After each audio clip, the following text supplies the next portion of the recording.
alias Jerry, and he is now on my left, and his full name is Jerry Umlang. He's 36 years old, and he has already narrated to us his participation in the kidnapping or abduction of G.H. Cho,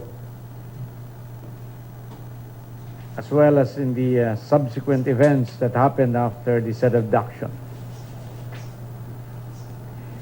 He is represented by Attorney Romeo Igot, of the Integrated Bar of the Philippines, NCR, and we would like also to introduce to you Attorney Darwin Lising, the one in black beside our Director Dante Giran.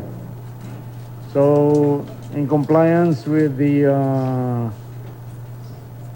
directive of the President, we are presenting Mr. Jerry Umlang to each and every one of you to, if he would like to, with the assistance of counsel, to answer some of your questions. We have also requested Attorney Darwin Lising, who has not have not made yet any statement regarding the kidnapping and killing, but he is mentioned as the NBI agent for whom Jerry Umlang is driving, or he is a driver of Attorney Lising, but which allegation is being denied by him. So if he would also want to answer your questions, I believe that you could now begin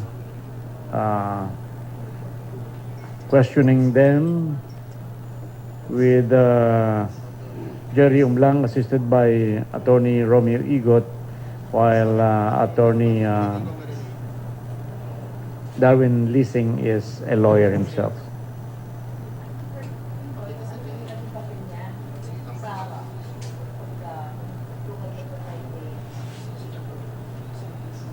Well, ang sinabi niya from our questioning is that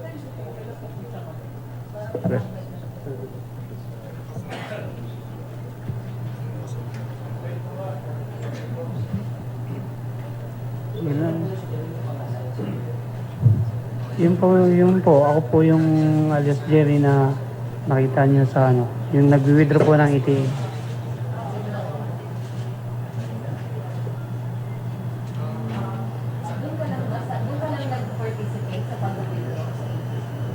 Hindi po. Kasama po ako doon sa sa pagguha sa Pampanga.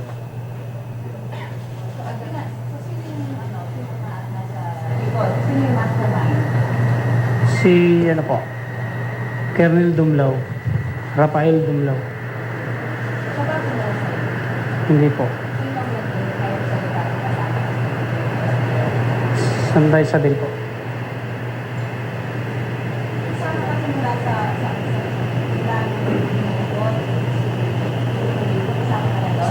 Opo.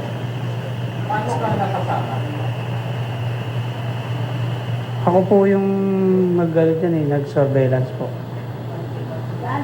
Umpisa pa lang po ako nag-surveillance. Mga 2 weeks po. Mga first week ng October. Excuse me ha. Before we continue, ikaw, Jerry Umlang, ay merong kinuhang abogado, si Attorney Romeo Igot, hindi ba? Opo. at ikaw ay handang sumagot sa mga itatanong mga ito. Next time na lang po. Ah, yung pinaalala ko sa iyo na meron kang karapatan sa saligang batas na pwede kang manahimik. At kung ikaw ay magsasalita, pwedeng gamitin yung mga sinasabi mo laban sa iyo. At meron kang, of course, na karapatang kumuha ng sarili mong abogado Apo. nasa katauhan ni Attorney Romeo Igot. Ngayon,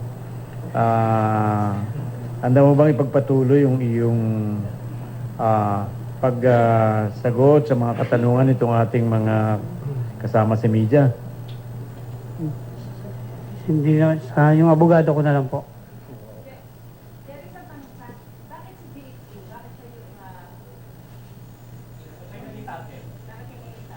Hindi ko po alam. Hindi po. Sir, clarify lang, arrested ba siya or surrendered po?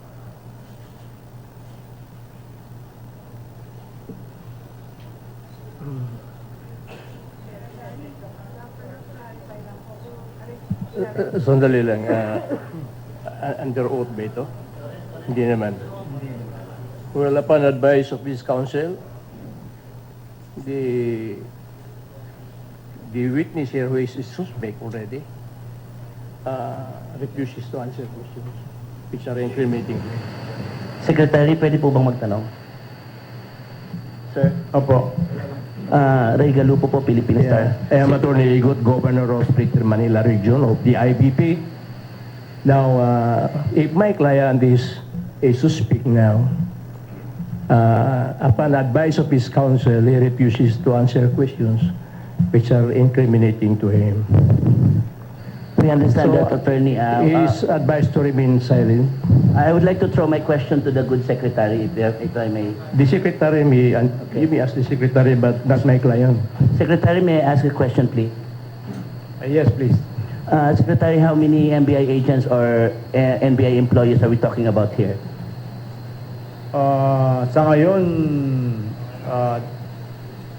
isa siya, and yun nga pala, yung nag-issue ng directive si Director Dante Giran for the questioning or investigation relative to this case kay Attorney Darwin Leasing. So, nawala naman siyang sinasabi patungkol dito, but at any rate, ganun din, yung iimbestigahan din siya. So, isang NBI agent pa lang po yung pinag-uusapan natin? I'd like to correct. Mr. Omlang is not an NBI agent. Hindi po NBI Hindi siya agent NBI ito. agent. He is not even appointed or named in any capacity. Hindi po siya even a confidential agent or confidential informant. Hindi po siya.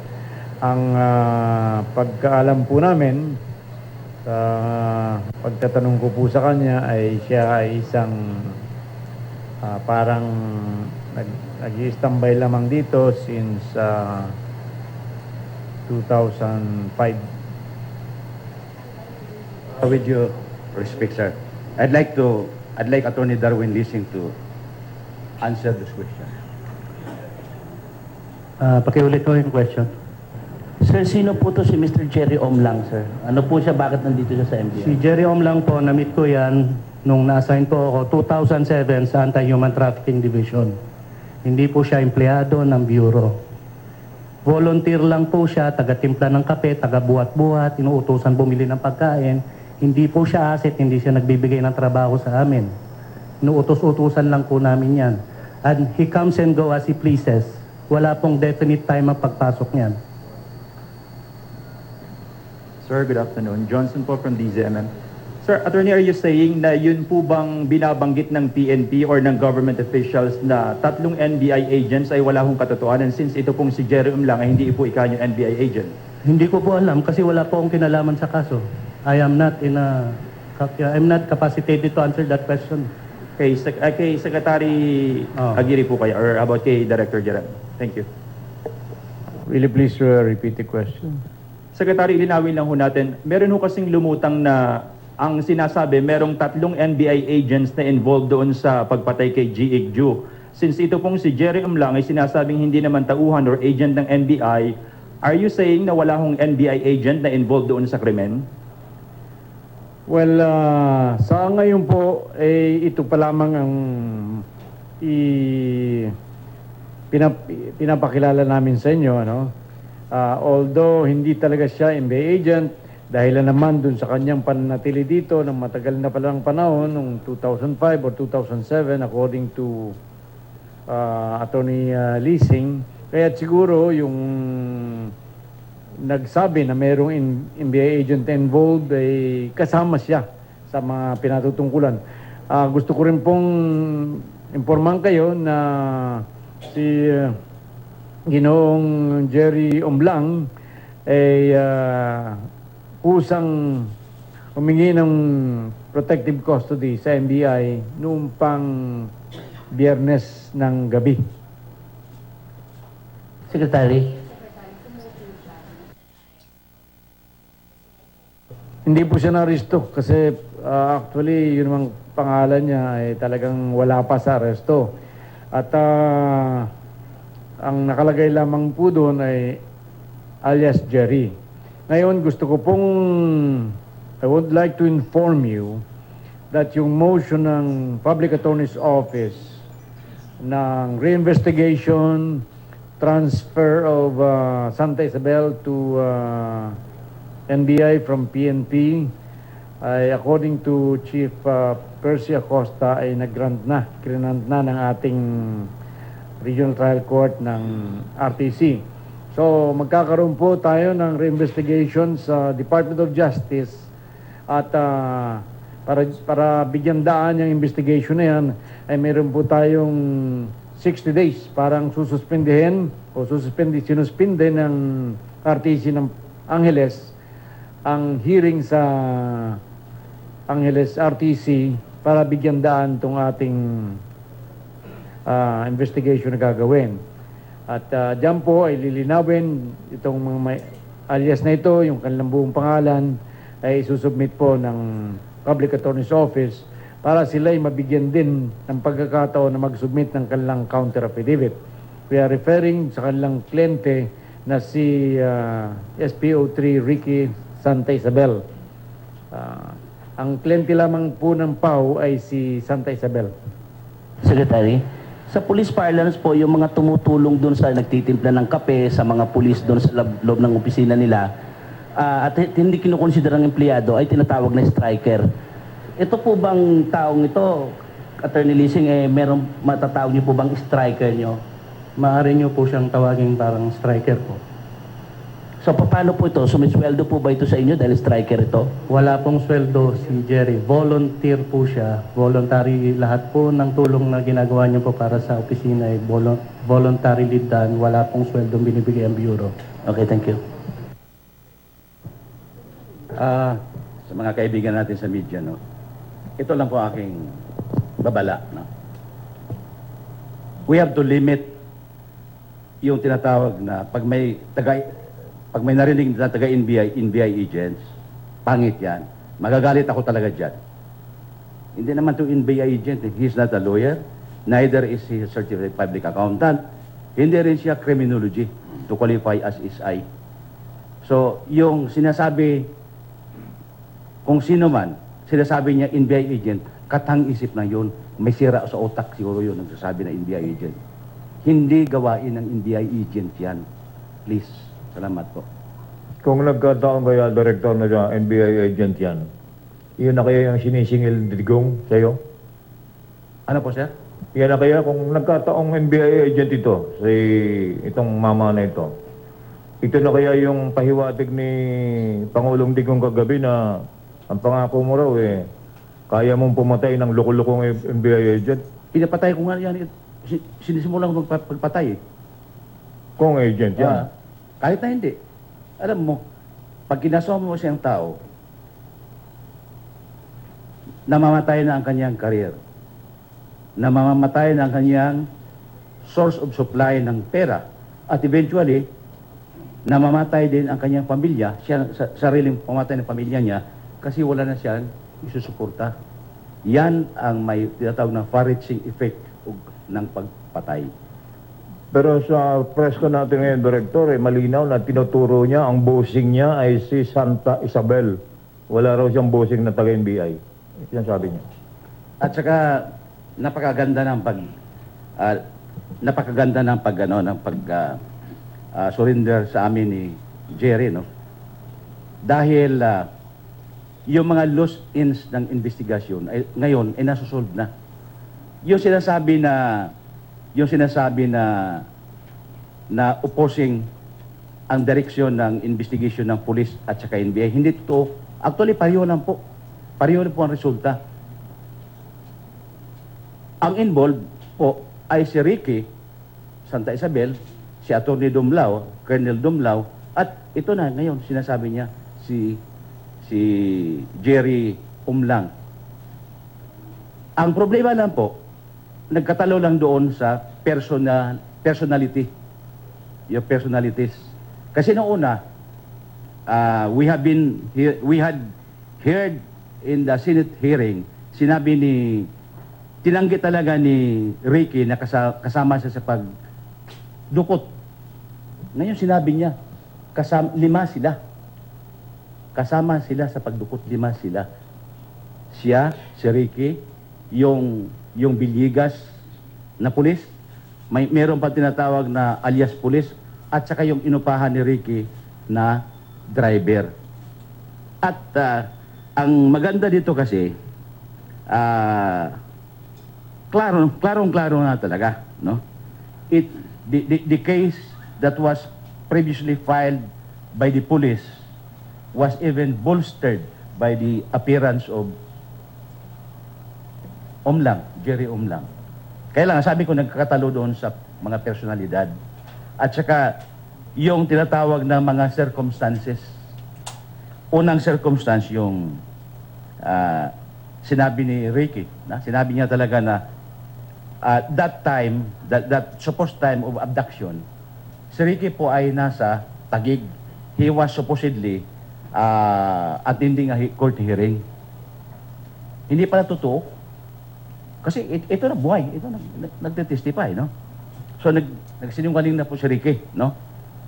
And then, yung abduction. And then, yung pinakamabigat ay yung tinatawag natin na object evidence. Ano yung object evidence? You know, testimony of persons, no? Or persons may lie. But, you know, object evidence will not. Like sinasabi nila na golf set. Kinuha yan yung Kinuha ni Attorney Dumlao. Kinuha ni Attorney Dumlao ang golf set. At dinala doon sa Caloocan Funeral Parlor. So talagang totoo at the time when my NBI agents and the chemist, including the medical legal, were there sa Caloocan, they were not there to seize whatever is to be seized therein. But they were there to investigate. And only that, during the time of the investigation, may nakita silang yung orna na nabasag. So, nabasag. Maliit lang yun. Nakita pa nila. Nakita nila doon. How much more for a golf set na hindi na makita kung talagang nandoon? Ang ibig sabihin po niyan ay merong planting rice. Planting rice. Planting of evidence. My goodness. At ito pa ang this thing really puzzled me a lot. Bakit sa lahat ng lugar na maaring dalahin, kung saan dalahin yung biktima nila, ay bakit doon sa Kamkrami pa dinala at doon pa pinatay? Ano ba ito? Bakit ganon? Bakit sa loob ng kampo pinatay? Ano ba yun? Destabilization?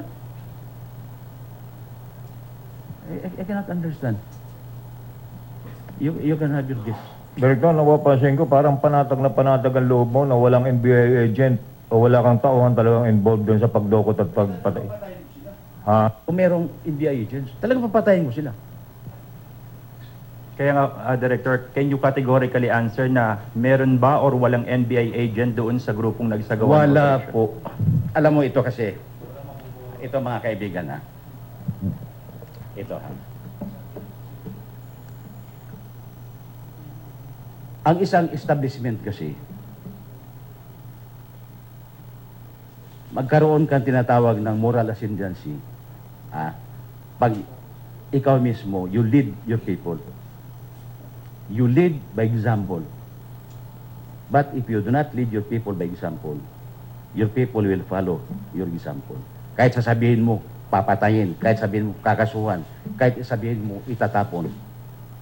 Kailangan maging honest kayo. If you yourself is not honest, nobody will believe you. I tell you. I tell you. This is a different NBI right now. Sino mag-resign? Hindi niya sinabi mag-resign. Sabi niya, he will replace me. I will not resign. Wala man akong ginawang katarantaduhan, wala akong ginawang kalokohan. So, hindi ako dapat mag-resign. Yeah.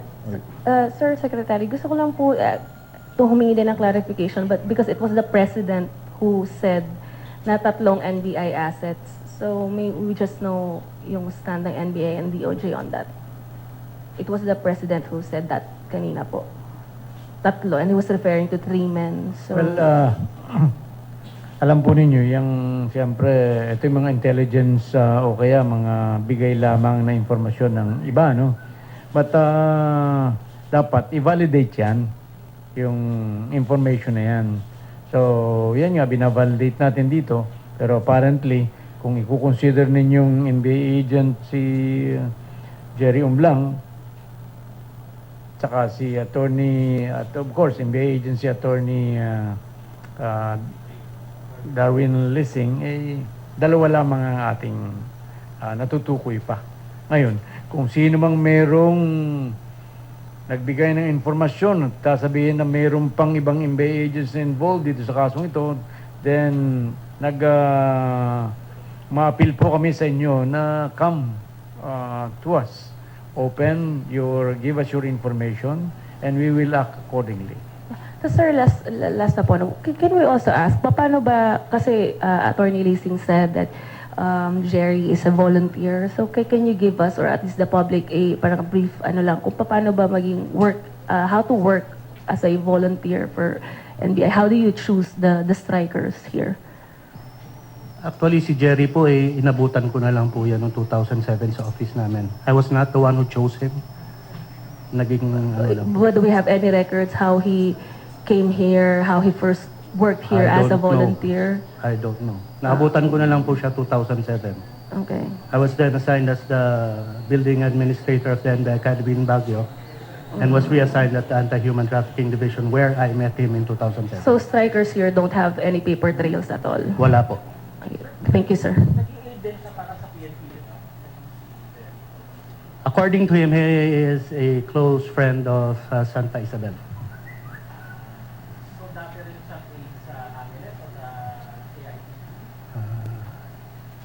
Maganda po siguro siya tanungin niyo kasi hindi ko po alam eh. Attorney Darwin, ano pong Excuse unit me. niyo present May sa NBI? say something about it. Actually, even before the directive of President Duterte, I've already directed my USEC at the Department of Justice to ask to make a department order or memorandum order asking the National Bureau of Investigation for an inventory of all these confidential agents or civilian informants, kung ano man tawag nila sa mga strikers na ito, para malaman natin kung gaano ba ito karami and so that we could review kung anong dapat natin gawin.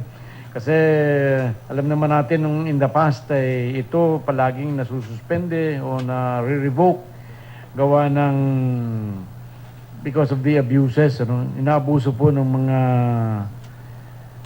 na-appoint na mga hindi naman NBA agents na talaga. So, baka po bukas ay yung memorandum order na yun or department order na yun ay lumabas na so that we will know how many, gaano ba talaga karami itong ating civil, confidential agent or civilian informants, kung ano man ang tawag natin dyan.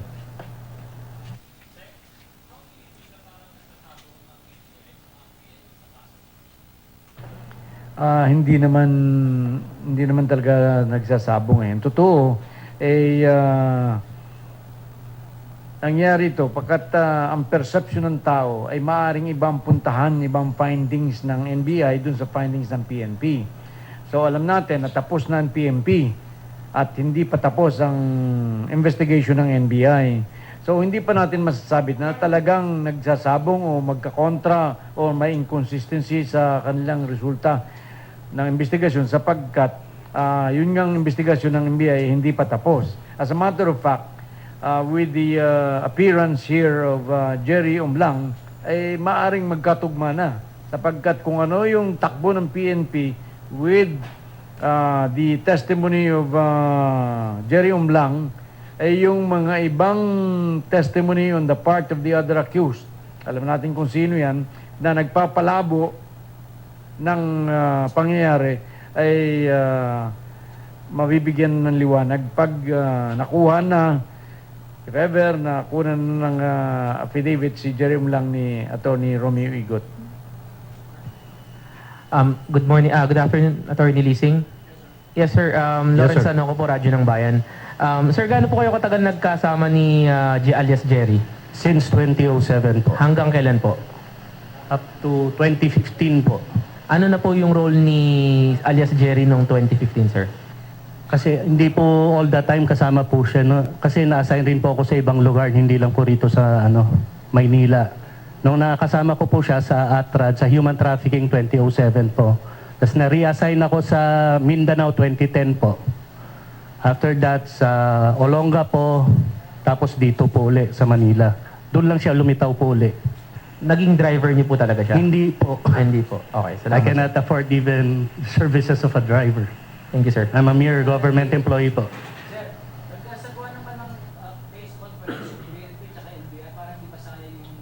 Opo, nagkaroon na po ng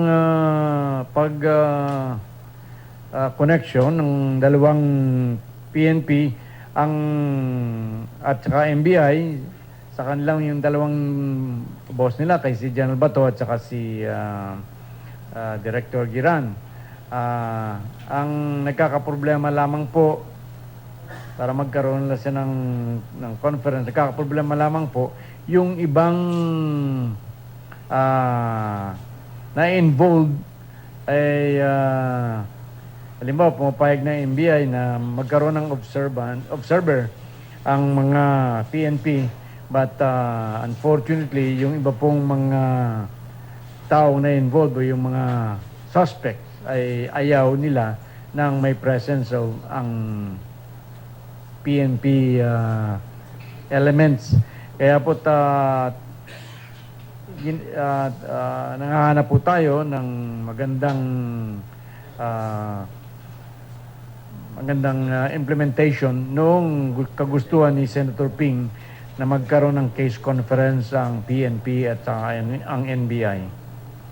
Sir, hindi na kasi po pwedeng kausapin si Jerry, Nabanggit mo ba sa inyo nung mag-withdraw sila sa ATM kung buhay pa ba o patay na si, yung Koreano? Buhay pa po at nang siya ay mag-withdraw, actually isa siya, sabi niya sa akin, isa siya doon sa nag-withdraw at yung kasama niya na alam lamang niya may palayaw o ang tawag na utol ay ang suspect niya ay pulis, isang pulis din.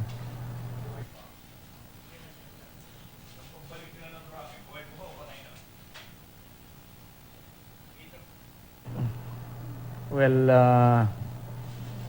nakita po niya na may nakabalot ng plastic kaya pinagpalagay niyang patay na.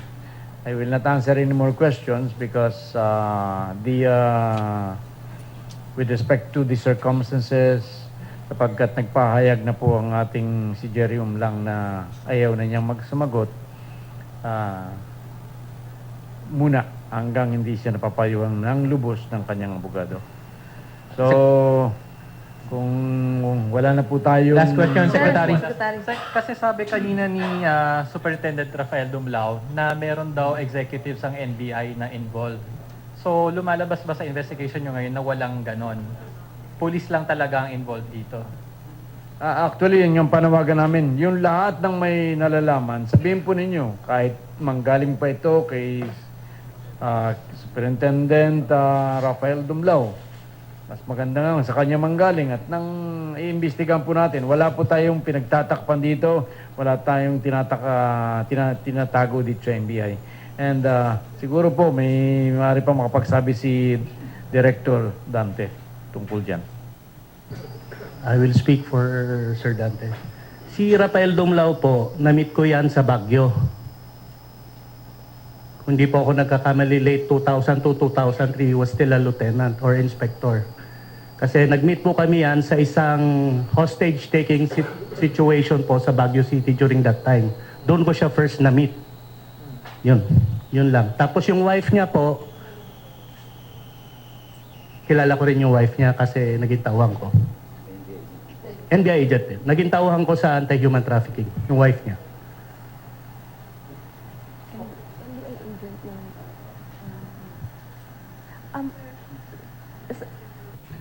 Yes, ma'am.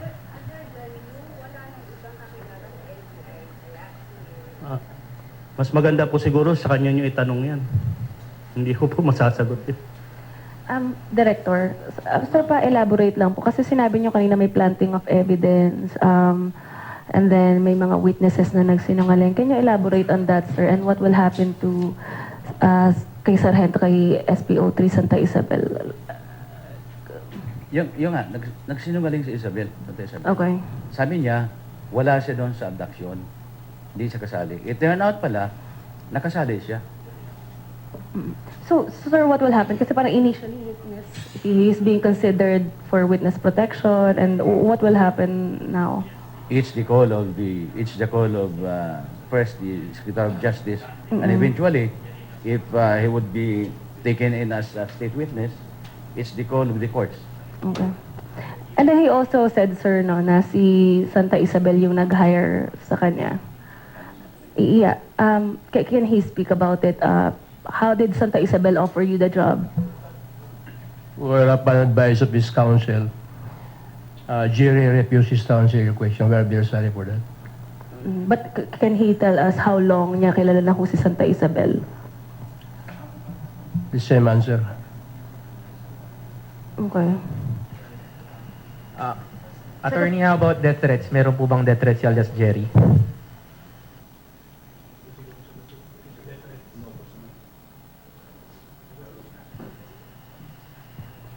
Meron po. Kilala niyo po? Galing po kay Colonel Dumlao. Kaya ba nag-ano ka ng custody dito sa ng protection sa NBI? Kaya po nagpatulong ako kaya po lumapit po ako kay Montolpo po. Okay.